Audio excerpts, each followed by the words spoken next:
Haleluya. Shalom semuanya, selamat pagi. Iya, puji Tuhan. Agak bolong-bolong, kalau boleh ada yang mau maju silahkan. Karena panggungnya sekarang sudah besar gitu ya, kita lagi latihan mau ada di Intercon. Ya, dengan panggung yang besar, dengan suasana yang baru. Ini persiapan untuk tanggal 25 Desember kita akan Natal. Amin. Di tempat ini jangan lupa 15.30 lagi. 15.30 di tempat ini on-site. Rugi kalau yang online. Karena ada hal-hal yang mengejutkan. Buktinya apa? Ada panggung ini. Gitu ya. Oke. Selamat hari Ibu buat ibu-ibu semua. Selamat hari Ibu untuk Zion Woman. Saya boleh titip sesuatu buat Zion Woman. Untuk istri-istri yang sekarang lagi musim hujan, betul? Ya kan? Sekarang kan lagi musim hujan. Nah, saya mau titip sesuatu. Amsal 27 ayat 15. Amsal 27 ayat 15. Seorang istri yang suka bertengkar, bukan di sini gitu ya. Di sana sini. Seorang istri yang suka bertengkar itu seumpama dengan tiris yang tidak berhenti-hentinya menitikkan pada waktu hujan. Kalau istri yang suka bertengkar itu sama seperti atap yang bocor di rumah. Di sini tidak ada karena di sini semuanya adalah wanita-wanita. Amsal 31 ayat 10. Istri yang cakap, siapakah yang akan mendapatkannya? Saya sudah dapat, saudara. Ia lebih berharga daripada permata. Haleluya. Oke, lanjut. Nah, tema selama 2 bulan ini tinggal beberapa hari ke depan, saudara dan saya kita sedang diarahkan untuk dalam satu tema 2 bulan yaitu walk with Holy Spirit. Kenapa walk with Holy Spirit? Berjalan bersama dengan Roh Kudus. Itu kita mau diajak untuk kita terbuka kepada hal-hal yang spiritual, kepada hal-hal yang supranatural. Ada amin? Kita diajak untuk membangun hubungan yang intim dengan Tuhan kita. Amin? Nah, dan judul khotbah hari ini yang saya ambil itu Shema, listening ear, telinga yang mendengar, itu muncul di hati saya ketika dalam ibadah tanggal 3 November 2024 yang lalu. Pastor Leo yang khotbah di sini, beliau berkhotbah dengan tema apa? Not my will. Saudara ingat di poin yang ketiga, Pastor Leo berkata bahwa poin ketiga yang dia bagikan adalah mendengar suaranya dan mentaatinya. Waktu itu Pastor Leo bagi Yohanes pasal yang ke-10. Lanjut lagi, mendengar suara Tuhan bukan cuma profetik. Ya enggak? Waktu itu ingat enggak? Nonton lagi YouTube-nya ya, videonya, tanggal 3 November. Di-upload tanggal 8 November. Bukan cuma dengar nubuatan, bukan cuma antri dengar hamba Tuhan yang menubuatkan saya atau saudara. Mendengar suara Tuhan, itu salah satunya adalah dengar khotbah. Halo. Dengar koreksi. Mulai kurang aminnya. Dengar teguran, makin kurang. Mendengar arahan dari pemimpin. Mendengar suara Tuhan juga bukan sekedar kita berdoa terus kita dapat firman. Terus aku tidak perlu diajar lagi sama orang. Bukan sekedar itu. Tapi apa mendengar suara Tuhan, nanti kita akan lihat. Saya akan awalinya dengan apa yang dikatakan oleh Dutch yang ditulis oleh James Gold dalam bukunya Mendengar Suara Tuhan. Dia tulis seperti ini, Dutch berkata seperti ini, topik apa yang paling pantas mendapat perhatian kita selain mendengarkan Tuhan? Ketika sumber segala kehidupan dan hikmat mau berbicara dalam kehidupan kita, maka kita yang ingin menjadi bijaksana baiklah mendengarkannya. Saya percaya di sini ada orang-orang yang bijaksana. Sedangkan orang bodoh tidak peduli, nggak mau tahu atau tidak tahu cara mendengar suara Tuhan. Dan hasil dari kedua hal yang dilakukan orang bodoh adalah kebodohan, sama aja. kalau dia nggak peduli atau tidak tahu cara mendengar, hasilnya adalah kebodohan yang merusak. Ya. Nah, jadi di sini kita bisa melihat bahwa mendengar itu penting ya saudara ya. Makanya saya ambil judul Shema, listening ear, telinga yang mendengar. Saya ajak saudara buka Alkitab saudara dalam Kejadian pasal yang ke-6 ayat yang ke-9. Bulan Maret tahun ini saya khotbah di tempat ini, judulnya The Remnant. The Remnant saya ambil kisah Nuh. Waktu itu kisah Nuh saya kupas secara mengupas ekspositori gitu ya. Nah hari ini saya akan awali juga dengan ayat yang kurang lebih sama pada waktu itu saya bagikan. Kejadian 6 ayat 9 katakan apa? Inilah riwayat Nuh. Nuh adalah seorang yang benar dan tidak bercela di antara orang-orang sezamannya. Nuh adalah seorang yang benar dan tidak bercela di antara sekumpulan orang yang waktu itu yang hidup di zamannya Nuh. Orang-orang seperti apa yang hidup di zaman Nuh waktu itu? Orang-orang yang dosanya sudah sedemikian dahsyatnya, sedemikian hebatnya, sampai-sampai Tuhan menyesal dan memutuskan untuk memusnahkan manusia. Tapi di antara orang-orang yang hidup sezamannya pada waktu itu, ada satu sosok orang yang menjadi orang yang benar dan tidak bercela. Namanya siapa? Nuh. Kenapa dia bisa hidup tidak bercela, menjadi orang benar di antara orang-orang sezamannya? Jawabannya ada di ayat itu. Nuh hidup bergaul dengan Allah. Nuh hidup bergaul dengan Allah. Untuk saya dan saudara bisa terus berjalan, menjalani kehidupan, menjadi orang yang berbeda dengan orang-orang yang ada di zaman ini. Sekarang tuh ada beberapa hari ini muncul era ngomong sama Meta AI. Komunikasi dengan Meta AI. Menurut kamu siapa Fredrickson? Selebriti, artis-artis banyak tuh posting Meta AI, screenshotnya. Waktu kita makan bersama fellowship, Pastor Roy pernah bikin chat sama AI. Sahabat saya, Pastor Lewi, kenapa dia tidak suka makan? Enggak, ini bercanda. Tapi itu yang terjadi. Terjadi di zaman ini. Orang sedang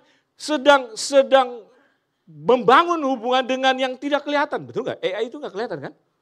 Nah, anehnya kalau di gereja Tuhan lebih kalau gereja Tuhan lebih nyaman berkomunikasi dengan AI ketimbang Roh Kudus. Aduh ampun. Makanya kita hari ini kita mau belajar, mau lihat tentang Shema, tentang listening, tentang mendengar. Dan kata hidup bergaul dengan Allah itu ditulis dengan kata hit halek et ha Elohim. Dan kata hit halek itu artinya berjalan. Berjalan itu kata kerja ya. Berjalan itu kata kerja bukan kata benda ya. Berjalan dan kata hit halek itu bukan cuma kata kerja biasa, tapi kata kerja yang sifatnya adalah resiprokal. Apa maksudnya? Yang sifatnya itu kata kerja yang bersahut-sahutan. Jadi berjalan bukan sendiri. Jadi saya dan saudara berjalan di dunia ini tidak sendirian. Itu sebabnya berarti kita punya kekuatan dong. Halo? Sekalipun PPN naik 12%. Halo? Karena kita tidak berjalan sendirian. Nah, kalau kita tidak berjalan sendirian, nah sekarang yang di sebelah itu diapain? Dianggurin apa enggak? Kalau berjalan berdua, terus nggak ngomong, apa gunanya jalan berdua? Harus hit halek, bersahut-sahutan. Tuhan Kita ngomong sama Tuhan, doa, kita kasih tahu, Tuhan ini belum bayar nih customer. Gimana ya? Tuhan juga perlu dong ngomong, dia dengar dong. Nah dia nyatakan isi hatinya. Kita mendengar enggak? Kalau kita hanya ngomong aja, itu bukan hithalek. Itu cuma cuap-cuap. Itu jalan mending jalan sendiri deh. Nah, Nuh bergaul karib, bergaul dengan Allah. Dan ketika saya lihat menemukan kebenaran ini saudara, saya teringat kepada satu peristiwa di Taman Eden. Sebelum manusia jatuh ke dalam dosa. Sebenarnya waktu itu manusia sama seperti Nuh, si Adam dan Hawa. Berjalan hithalek dengan Allah. Dan dia bisa ngomong muka dengan muka. Sayangnya data yang kita temukan di Alkitab adalah posisinya setelah manusia jatuh dalam dosa. Jadi responnya beda. Kejadian 3 ayat 8. Ketika mereka mendengar bunyi langkah Tuhan. Hebat banget gak saudara? Telinga kita bisa dengar suara langkah kaki Tuhan. Telinganya Adam bisa dengar suara langkah kaki Tuhan. Yang berjalan-jalan di dalam taman itu. Jadi saat itu Tuhan lagi jalan-jalan sendirian. Kenapa? Karena waktu Adam menyadari ada suara langkah kaki Tuhan. Dia ngumpet.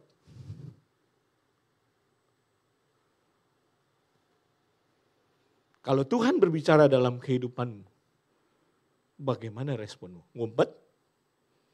Jangan-jangan lagi posisinya kayak Adam. Tapi puji Tuhan, Tuhan meresponi dengan kejatuhan Adam itu dengan gini. Maka Tuhan Allah memanggil manusia itu. Jadi ketika manusia jatuh dalam dosa, respon Tuhan itu sebenarnya bersedih. Makanya dia panggil, di mana engkau Adam? Di mana engkau Fredrickson? Di mana engkau, saudara sebutkan, di mana engkau Reber? Terus dikasih tahu sama Adam, ketika aku mendengar bahwa engkau ada di taman ini, harusnya seneng gak? Tuhan hadir. Ketika Tuhan hadir di ibadah kita, harusnya kita ada sukacita dong. Tapi kenapa waktu itu Adam malah bersembunyi? Sebab aku tahu bahwa aku telah telanjang. Terus pertanyaan Tuhan yang pertama kali dia, siapa yang ngomong? Siapa yang kasih tahu kamu? Siapa? Sejak saat itu ada suara tandingan dalam kehidupan manusia selain suara Allah. Siapa yang kasih tahu kamu? Apakah engkau makan dari buah pohon yang kularang? Berbeda dengan Nuh. Nuh bergaul karib dengan Tuhan. Nuh berjalan bersama dengan Tuhan. Makanya di Kejadian 6 ayat 22, maka Nuh melakukan semuanya itu tepat seperti yang Tuhan katakan. Kenapa? Karena dia pasang kupingnya untuk dengar. Dikonfirmasi di pasal yang ke-7 ayat 5. Nuh melakukan segala yang diperintahkan Tuhan kepadanya. Saya percaya di tahun-tahun mendatang kita akan dipakai Tuhan menjadi the voice untuk bangsa-bangsa. Dan hari ini Tuhan mau melatih kita untuk listen, syemah. Karena kalau kita salah mendengar, akhirnya bisa berakhir seperti Imam Zakaria, bapaknya Yohanes Pembaptis.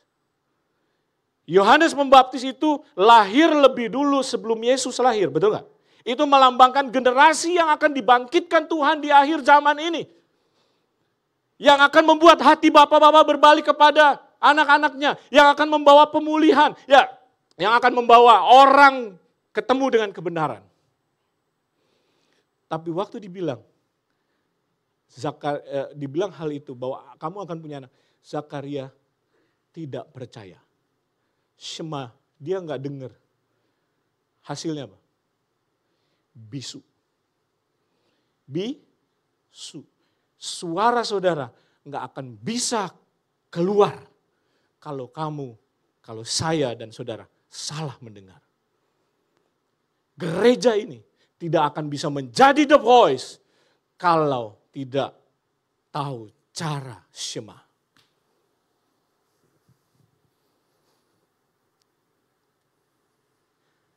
Lalu kata hithalek tadi, ternyata dalam kehidupan bangsa Yahudi pada akhirnya menjadi sebuah hukum. Yang berubah, hithalek jadi berubah namanya jadi halakah. Hukum yang mengatur kehidupan orang Israel baik secara agama untuk peraturan peribadatan maupun kehidupan sehari-hari. Nah, saya bukan mau ke Yahudian gitu ya, tapi saya mau ajak saudara. Dan ketika Yesus ada di dunia ini, ketika dia lagi sedang berdiskusi dengan orang-orang Saduki dalam Markus pasal 12 ayat 28, maka datanglah seorang ahli Taurat, seorang ahli hukum, nyamperin Tuhan Yesus dan berkata, menurut kamu hukum yang terutama itu apa? Orang Yahudi itu punya mitzvah 613, mengatur semua kehidupan sehari-hari mereka. Jadi dengan kata lain diuji nih, menurut kamu di antara 613 mitzvah itu, apa yang paling utama? Hebatnya Tuhan Yesus, dahsyatnya Tuhan kita, dia jawab begini, ayat 29. Hukum yang terutama ialah, apa? Dengar. Hukum yang terutama ialah, dengarlah hai orang Israel, Tuhan Allah itu Tuhan itu esa. Tuhan Yesus mengutip apa yang ditulis oleh Musa dalam Lukas pasal 6 ayat yang keempat. Yang sampai hari ini menjadi doa mereka. Shema Israel. Yang sampai hari ini diucapkan oleh mereka setiap hari, sehari 2 kali kayak minum obat. Untuk mengingatkan bahwa Tuhan itu esa. Tapi Shema Israel itu terkandung makna dengar. Shema itu dengar. Telinga yang mendengar. Pagi hari ini, saya mau ajak saudara melihat 3 pengertian yang terdapat dalam kata Shema. Sehingga dari tahun 2025 ke depan seterusnya, gereja kita akan menjadi the voice for all nations. Yang pertama, pay attention. Pengertian Shema yang pertama adalah pay attention, memberi perhatian. Ketika Lea dianugerahi seorang anak, maka dia berkata, dia menamai anak itu Simeon. Simon artinya dia kasih tahu karena Tuhan telah mendengar atau karena Tuhan telah memperhatikan karena aku ini tidak dicintai. Tahukah saudara bahwa Tuhan memperhatikan kehidupan saudara? Tahukah saudara Tuhan memperhatikan toko saudara? Tuhan memperhatikan bisnis saudara. Tuhan memperhatikan setiap omset yang saudara dapat. Tuhan memperhatikan setiap keadaan kehidupan kita. Bahkan Tuhan memperhatikan sakit penyakit yang mungkin kau derita saat ini. Shema itu berarti Tuhan memperhatikan. Berarti adalah pay attention. Amsal 20 ayat 12. Telinga untuk mendengar dan mata untuk melihat, dua-duanya diciptakan oleh Tuhan. Jadi Tuhan menciptakan mata untuk melihat, telinga untuk mendengar. Ada tujuannya. Tapi Mazmur pasal 58 ayat 5 dan 6, Daud mengumpamakan orang fasik itu seperti ular kobra, ular tedung yang tuli. Gak mau dengar mantra dari si tukang tenung. Biasanya ular kobra itu dibacain mantra terus didengar ya. Tapi orang fasik itu diumpamakan seperti ular kobra itu jadi gak taat. Gak ngikutin mantra yang diucapkan oleh si peramal itu. Saya percaya di sini saudara bukan orang fasik. Halo? Bukan orang fasik. Karena telinga saudara terbuka. Karena saudara memperhatikan. Pay attention atas arahan Tuhan. Di luar sana banyak noise saudara. Attention saudara sekarang di mana? Di noise or di the voice, di suara Tuhan.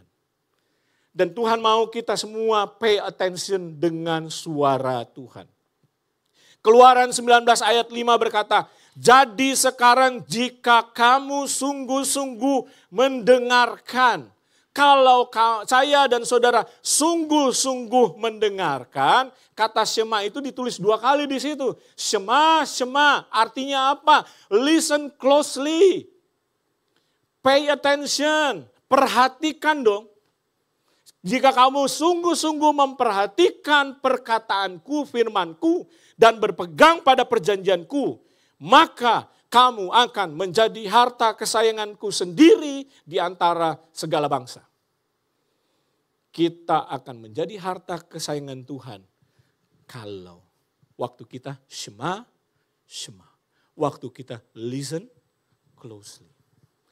Ketika bicara mendengar suara Tuhan, mendengar firman Tuhan, Yesus memberikan perumpamaan dengan perumpamaan seorang penabur. Saudara bisa baca di Matius, Markus, Lukas, ada 3 penulis Injil yang tuliskan itu. Apa yang kita bisa lihat dari perumpamaan penabur? Benih itu yang bicara firman Tuhan jatuh ke 4 jenis tanah, betul? Yang pertama jatuh di mana? Di pinggir jalan. Di pinggir jalan di mana orang datang bisa menginjaknya dan lalu ada datang burung yang memakan sampai habis benih firman Tuhan. Benih itu. Ini bicara apa? Orang yang tidak sempat menerima gitu ya. Berbicara mereka yang mendengar tapi tidak benar-benar menerima. Firman itu pergi. Ini bicara tentang apa? Bahwa orang yang menerima pesan itu tapi kebal dengan kuasa firman yang mengubahkan. Yesaya berkata firman yang aku ucapkan itu tidak akan kembali dengan sia-sia. Tapi dia akan terus mengairi bumi. Betul gak? Berarti ada kuasa mengubahkan. Ketika Tuhan menciptakan langit dan bumi, dia cukup berkata jadilah terang. Maka terang itu jadi. Ada suatu kuasa yang mengubahkan. Tapi kenapa di dalam kehidupan kita manusia, kuasa firman itu tidak bisa mengubahkan? Karena jenis tanah ini. Karena sudah ditolak duluan. Saudara ingat tahu cinta bertepuk sebelah tangan? Cinta bertepuk sebelah tangan? Nah, berarti kita mencintai seseorang, orang itu tidak mencintai kita. Apakah Tuhan juga mengalami yang namanya cinta bertepuk sebelah tangan dalam kehidupan kita? Ketika dia berbicara, kita nggak pay attention. Ini jadi mokat. Dulu saya pernah dengar gini, kalau jadi anak, jangan, sama mama saya bilang, jangan masuk kuping kiri, keluar kuping kanan. Pernah nggak gitu, saudara? Ya, masih mending kalau masuk keluar kuping kiri, keluar kuping kanan, masih lewat otak. Ada yang sekarang masuk kuping kiri, keluar kuping kiri juga. Gak dipusingin. Nah ini gambaran orang-orang yang jatuh di pinggir, benih yang jatuh di pinggir jalan.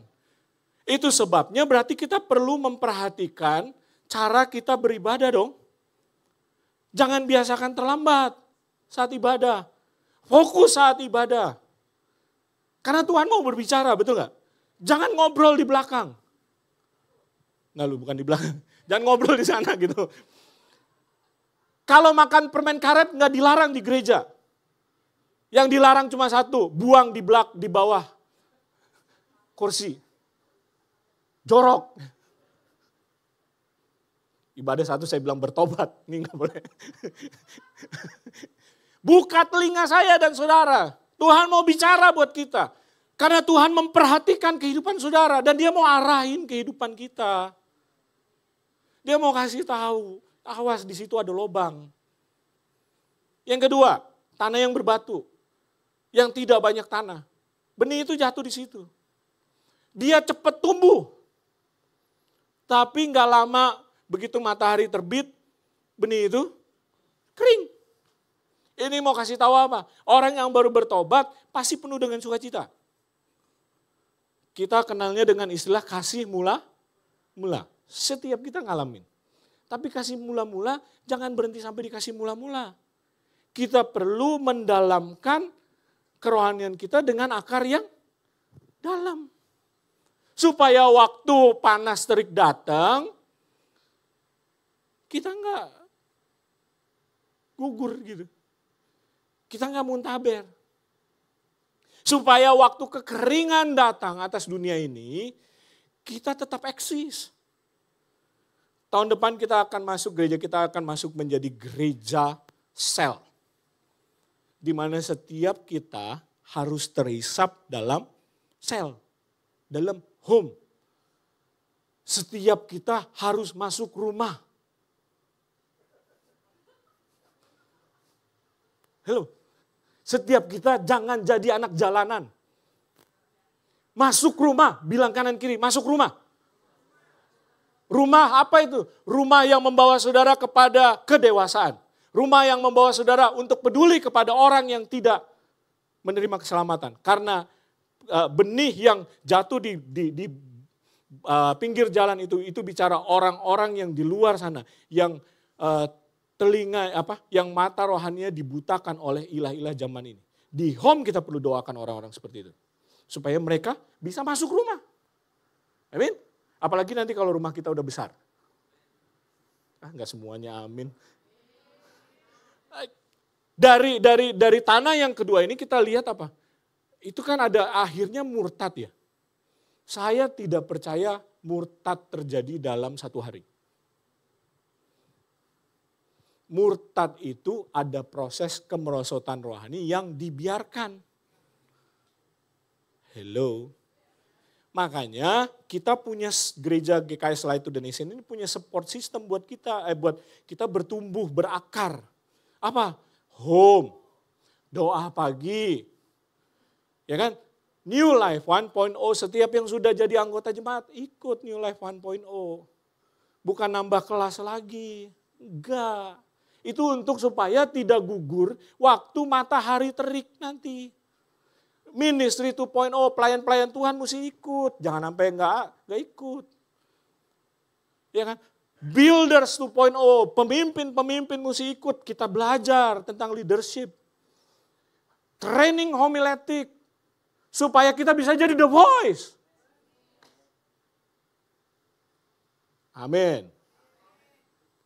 Pak Acan senyum-senyum. Haleluya.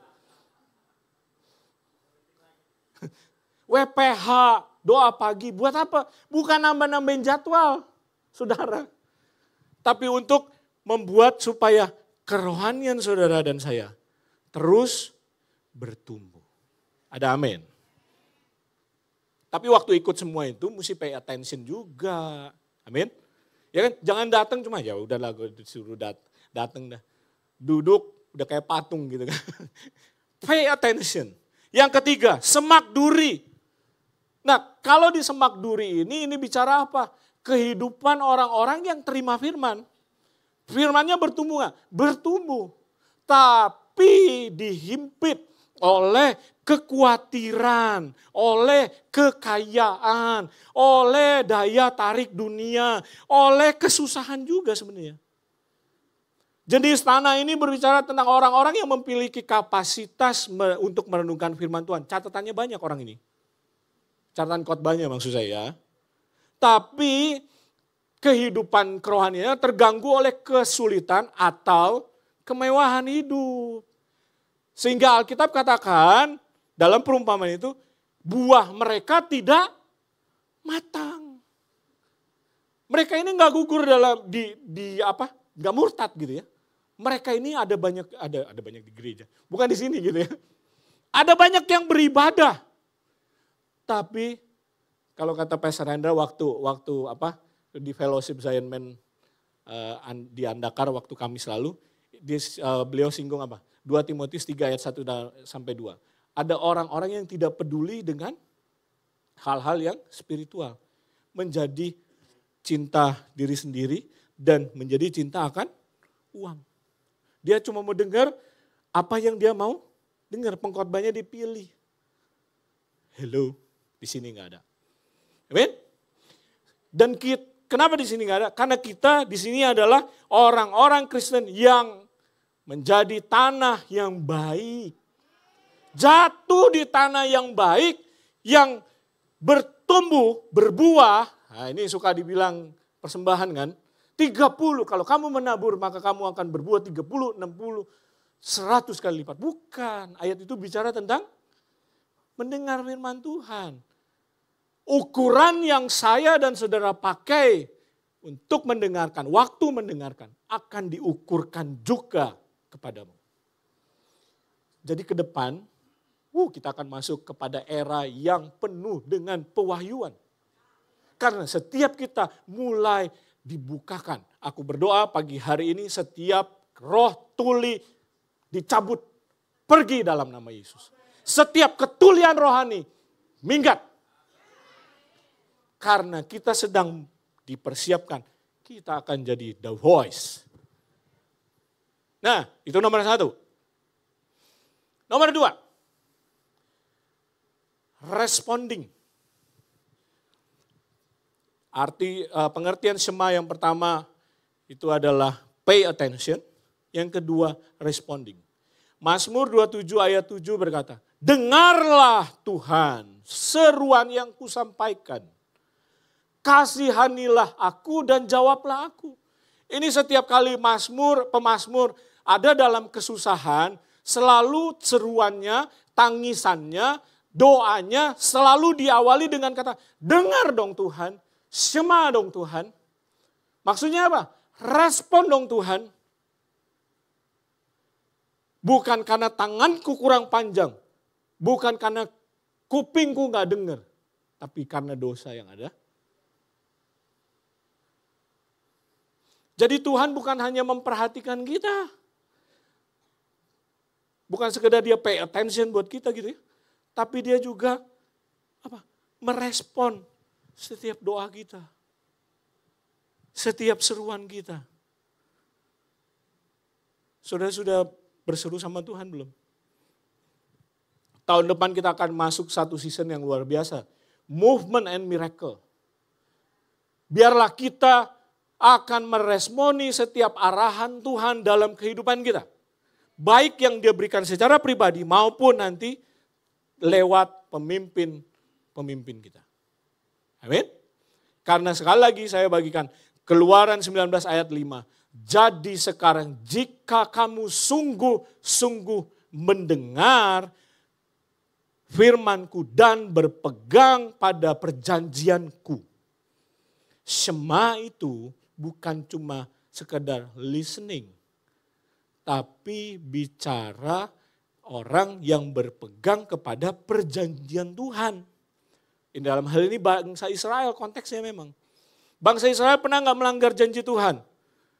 Sering. Nah waktu itu terjadi, maka Nabi Tuhan muncul dan sampaikan begini. Hei bangsa Israel, kamu ini ya bangsa yang punya kuping tapi tidak bisa mendengar. Atau bangsa yang punya kuping tapi tidak mau mendengar. Kamu ini bebal.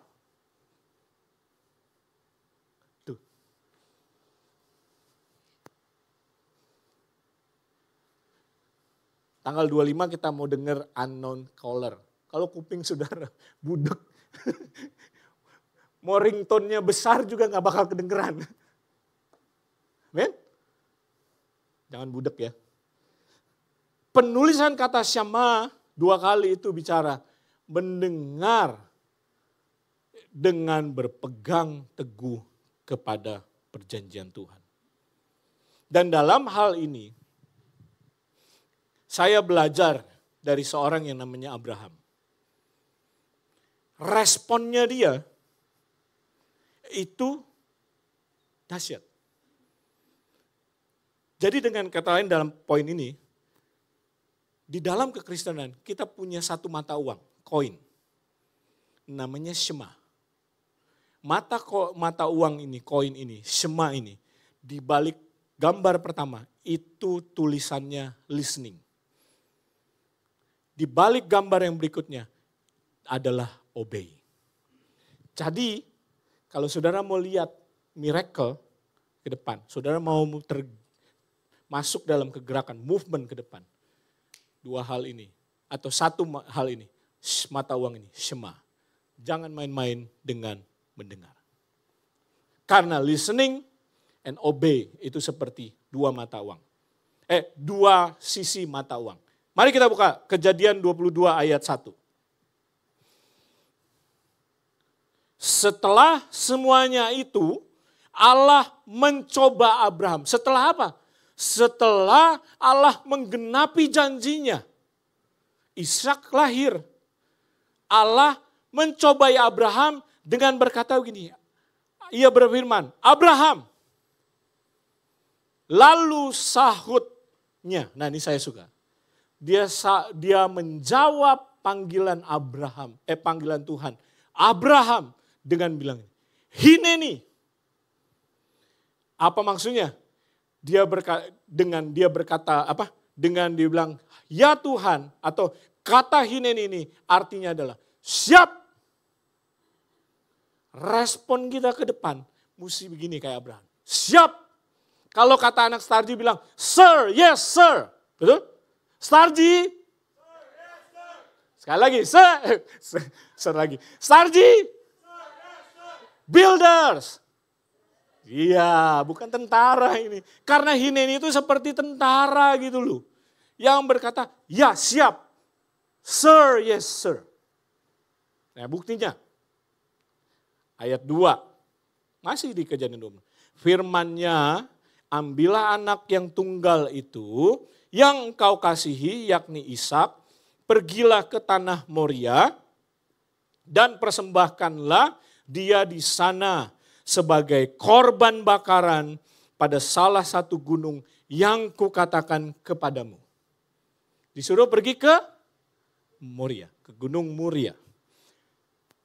Keesokan harinya, jadi ini mungkin malam kali ya, lagi doa malam atau lagi pokoknya hari sebelumnya. Keesokan harinya pagi-pagi bangunlah Abraham. Jadi pagi-pagi langsung respon Abraham. Ia memasang pelana keledainya, dia beresin mobilnya gitu ya, kendaraannya.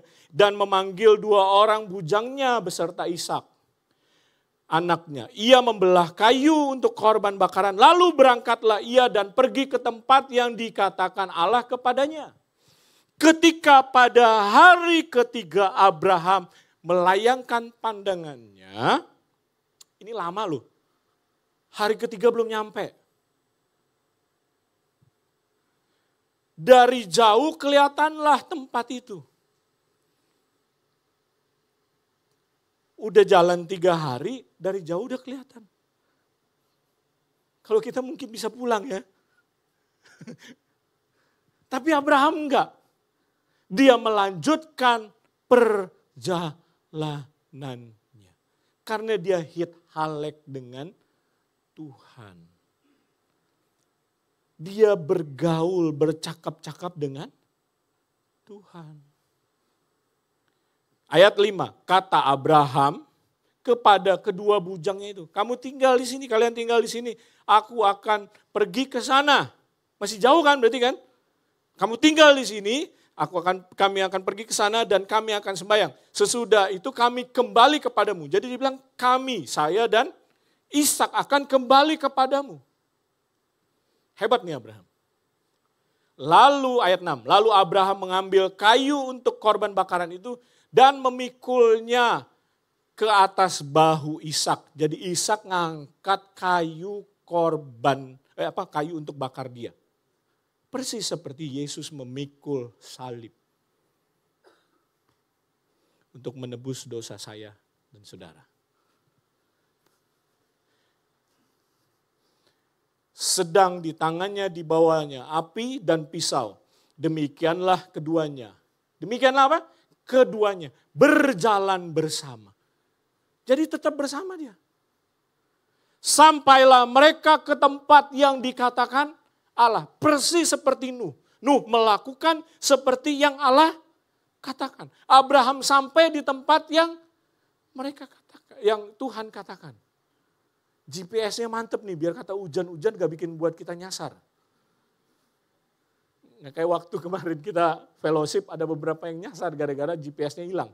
Kita termasuk sempat nyasar. Ayat 10. Sesudah itu Abraham mengulurkan tangannya. Jadi gak berhenti sampai jalan terus, sampai udah jadi mesbahnya. Dan Abraham siap menghunus Ishak. Jadi gak main-main. Tetapi berserulah malaikat Tuhan dari langit kepadanya. Wah, kedengaran lagi suara yang panggil, Abraham. Terus jawab Abraham apa? Masih sama. Hineni. Yes sir, sir, yes sir. Siap. Mau dipotong berapa nih Ishak? Potong 3? Kan mesti korbanin kan? Abraham dengar lagi tuntunan selanjutnya. Tuhan bakal tuntun kita benar begitu detail tahun depan. Aduh, itu tahun yang penuh dengan sukacita, menggairahkan. Ini menggambarkan apa saudara? Kristus yang waktu saat dia dalam manusia, Filipi 2 itu. Dia merendahkan dirinya, taat sampai mati. Dan Gunung Moria itu, beberapa sarjana bilang, itu adalah tempat Yesus juga disalib. Jadi tempat yang sama, Bukit Golgota. Pagi hari ini, kalau Adam yang pertama gagal syema dengan Tuhan. Kalau Adam manusia pertama mendengar sumber yang lain. Karena mendengar itu bicara juga taat gitu ya. Lebih memilih untuk taat kepada suara si ular. Aduh. Tapi Kristus karena ketaatannya membuat saya dan saudara menjadi orang benar. Dan ketika merenungkan bagian ini, bicara respon itu bicara tentang seorang tentara yang berkata siap, maka saya ingat akan satu orang perwira yang begitu mengesankan karena bisa membuat Yesus kagum sama perwira itu. Seorang senturion, seorang perwira yang punya posisi cukup tinggi dalam pasukan Romawi, ya. Dia membawai 100 orang prajurit. Mari kita buka Matius pasal 8 ayat 5 sampai 10. Maka poin yang ketiga itu bicara tentang respect. Syema memiliki pengertian yang nomor 3, respect. Memberi hormat kepada yang sedang bicara. Kepada the voice. Matius pasal 8 ayat 5 sampai 10. Ketika Yesus masuk ke Kapernaum, datanglah seorang perwira mendapati dia dan memohon kepadanya. Tuhan, hambaku terbaring di rumah karena sakit lumpuh dan ia sangat menderita. Ini begitu rendah hati gitu ini perwira ini ya. Yang sakit bukan istrinya loh. Yang sakit bukan anaknya. bukan saudara dekat, bukan saudara jauh. Yang sakit itu dulosnya, hambanya. Sakit lumpuh. Dan dia begitu punya belas kasihan dan sampai minta, karena dia tahu bahwa Yesus ini menyembuhkan banyak orang. Begitu dia tahu Yesus ada di Kapernaum, dia samperin Yesus. Waktu saudara punya masalah, saudara nyamperin siapa?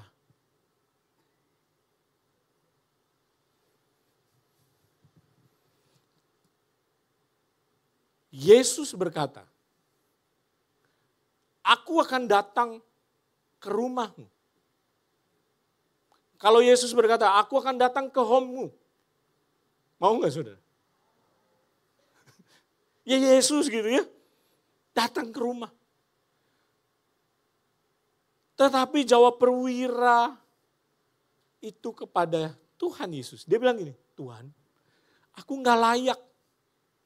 Secara status sosial, dia layak menerima Yesus di rumahnya. Makan sama seperti Zakius, makan bersama di rumahnya, mengundang Yesus. Tapi Centurion ini bilang aku gak layak. Kenapa? Karena dia sadar berhadapan dengan sang Halik yang kudus. Centurion itu, dia kalau lagi perang, dia yang paling depan. Bahkan saya dramatisir gitu ya, bisa banyak-banyakan bunuh, itu akan menunjukkan kehebatannya. Dia sangat disiplin. Jadi saat itu dia posisinya menyadari bahwa di hadapannya begitu agung, begitu suci, maka dia merasa tidak layak. Karena tangannya penuh dengan darah. Maka, selain itu Centurion ini punya pemahaman yang saya jadi tahu kenapa jadi Tuhan Yesus kagum sama dia. Karena Centurion ini mengerti makna hineni. Siap, sir, yes sir. Ya Tuhan, ini aku, ini saya. Bukan kayak orang-orang zaman sekarang. Ini aku Tuhan, utuslah dia. Enggak. Centurion itu, hineni itu, Abraham itu bilang, ya saya siap. Ingat tadi, listening and obey, dua sisi mata uang. Dia bilang gini, Tuhan aku tidak layak menerima Tuhan di rumahku. Cukup katakan satu patah kata saja. Maka hambaku itu akan sembuh. Dia tahu yang namanya the voice. Centurion ini tahu yang namanya the voice. Dan the voice itu dia pakai semanya. Dia pakai indera pendengarannya. Karena dia percaya begini, aku punya atasan. Atasannya dia namanya perfect. Yang mengepalai Centurion. Di atasnya perfect ada legiun. Dia tahu bahwa aku punya atasan dan kalau atasanku bilang jalan, dia jalan. Bukan cuma dia berkata aku punya atasan, tapi aku juga punya bawahan. Yang kalau aku berkata jalan, bawahanku juga jalan. Itu bicara sir, yes sir.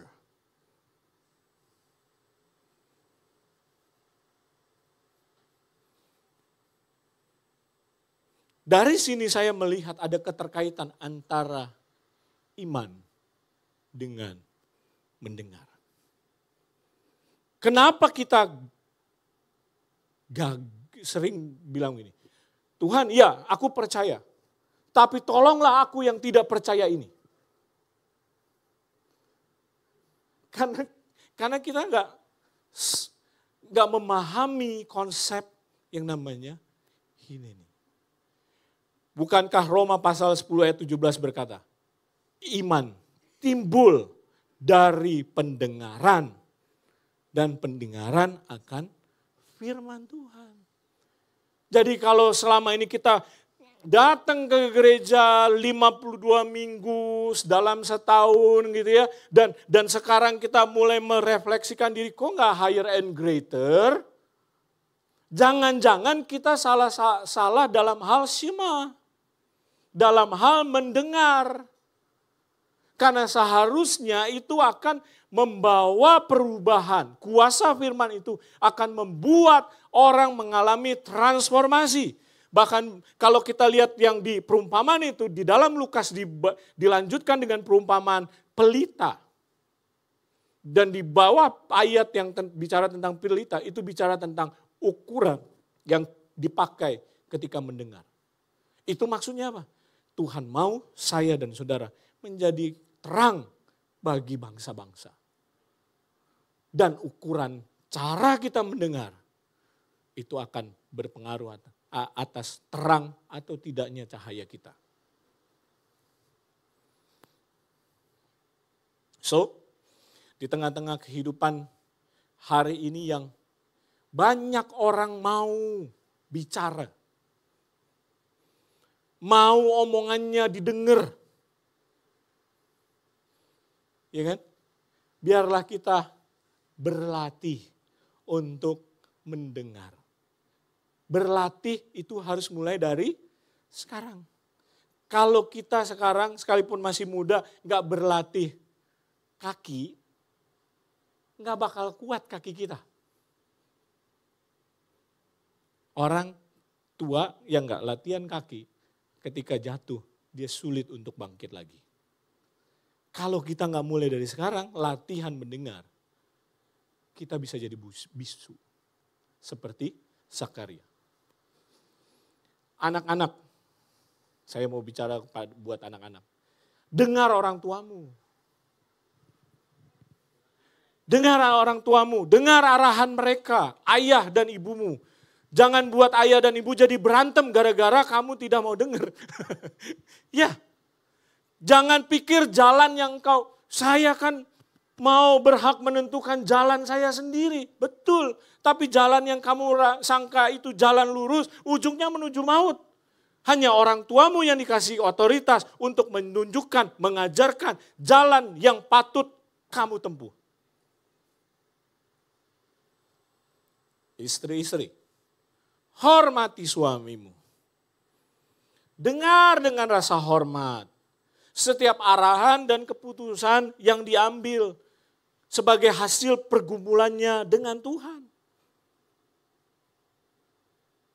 Bapak-bapak itu jadi kompas buat rumah tangganya. Menunjukkan arah. Istri-istri dengar. Karena dengan jalan demikian, ya, istri-istri telah menunjukkan rasa hormat kepada Tuhan. Amin, ibu-ibu yang lagi ulang tahun hari ini. Hari ibu. Suami-suami, lengkap pokoknya hari ini. Suami-suami, yang suami katakan yes. Suami-suami dengarkanlah istrimu. Suami-suami syema atas suara istrimu.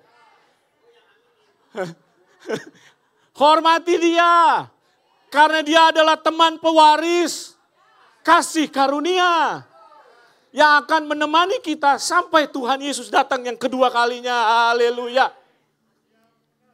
Kalau kita gak mau dengar, maka doa kita mau puasa 40 hari 40 malam gak makan gak minum, Tuhan gak dengar.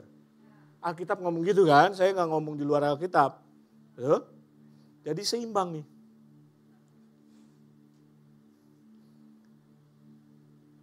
Bapak-bapak jangan tendang istri. Jangan tonjok istri.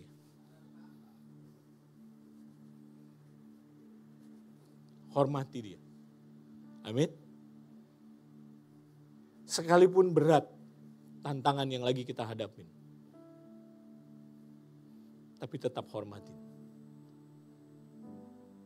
Sekalipun mungkin istri kita kadang-kadang ngomongnya kelebihan.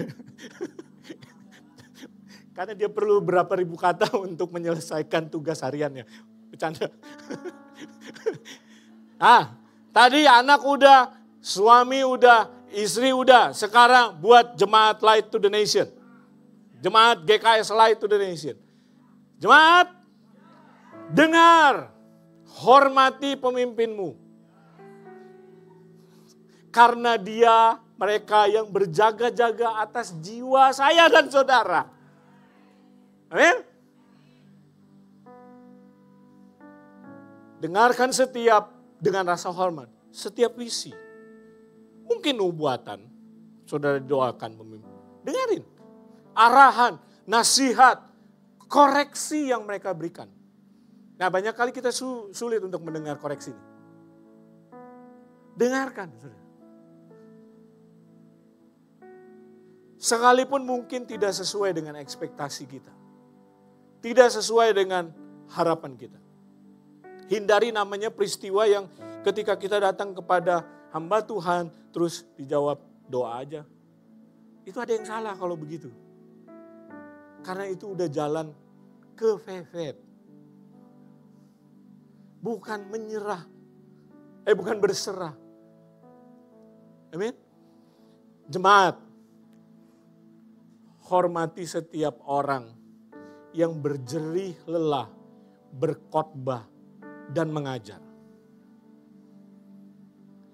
Di ibadah raya, di Starji, di ibadah Connect, di ibadah Hero Kids, guru-guru sekolah minggu, anak jemaat mesti punya Shema. Di doa pagi, di Glorious Morning, di doa puasa 10 hari, di kelas New Life 1.0. Iya loh.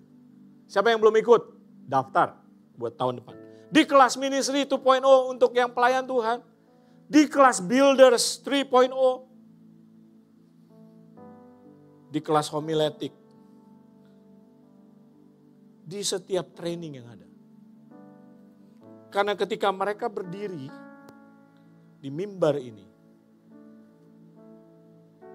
mereka melewati hari-hari di mana mereka melatih kuping mereka untuk memastikan bahwa apa yang mereka keluar dari mulut mereka, it comes from the voice. Beberapa dari mereka mungkin jadi kurang tidur. Beberapa dari mereka ada yang puasa. Merenungkan firman. Alkitab dibolak-balik sama mereka. Lembaran-lembaran. Biar setiap kita memiliki telinga yang mendengar.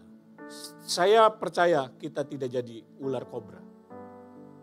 Orang fasik. Ular kobra yang gak mau dengar. Kesimpulan sebagai yang terakhir. Orang Ibrani gak punya kata khusus yang namanya ketaatan atau kepatuhan. Yang mereka punya cuma satu, Shema. Dengar. Karena di balik kata Shema, itu bermakna menyimak, dengar, mendengarkan. Dari kata kerja dengar itu, maka timbul tindakan, timbul respon. Dan dari setiap tindakan kita, ujungnya adalah kata tanggung jawab. Kata tanggung jawab dalam Alkitab itu mengarah kepada afterlife kita. Satu saat kita akan tiba waktunya di mana kita akan berhadapan dengan Raja di atas segala raja. Dan kita mempertanggungjawabkan setiap hal yang kita jalani di dunia ini. Pertanyaannya sekarang, pagi hari ini, kita berjalan bersama siapa? Jalan sendiri atau berdua dengan Tuhan? Kalau jalan berdua dengan Tuhan, pertanyaan selanjutnya, apakah kita mau melatih kuping kita? Shema. Sehingga kita gak sering-sering dijewer. Nanti papa jewer ya. Nanti mama jewer ya. Kita jadi anak-anak Tuhan yang taat. Bangkit berdiri, tim PW boleh maju. Boleh ke panggung. Ada satu lagu dari Kidung Jemaat Yang saya mau kita semua nyanyikan ini. Dengar dia panggil nama saya. Berapa banyak yang tahu? Juga dia panggil namamu. Dengar dia panggil nama saya. Juga dia panggil namamu. Sekali lagi. Dengar dia panggil nama saya.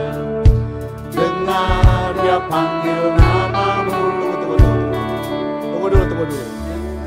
Hit Halek itu berjalan bersama Tuhan, walk with Holy Spirit, itu resiprokal. Itu bersaut-sautan. Jangan anggurin sebelah kanan kiri saudara. Bilang, dengar dia panggil nama saya. Dan juga dia panggil namamu. Dengar dia panggil nama saya. Juga dia panggil namamu. Kalau Tuhan panggil, maka jawab kita apa? Ku jawab ya. Ku jawab ya. Ku jawab ya Tuhan. Ku jawab ya Tuhan. Ku jawab ya. Dengar dia panggil nama saya. Dengar dia panggil nama saya. Dengar dia panggil namamu. Dengar dia panggil nama saya. Juga dia panggil namamu. Kalau kita dengar-dengaran, tahun depan ini yang akan terjadi. Oh giranglah, oh giranglah, akan ada sukacita di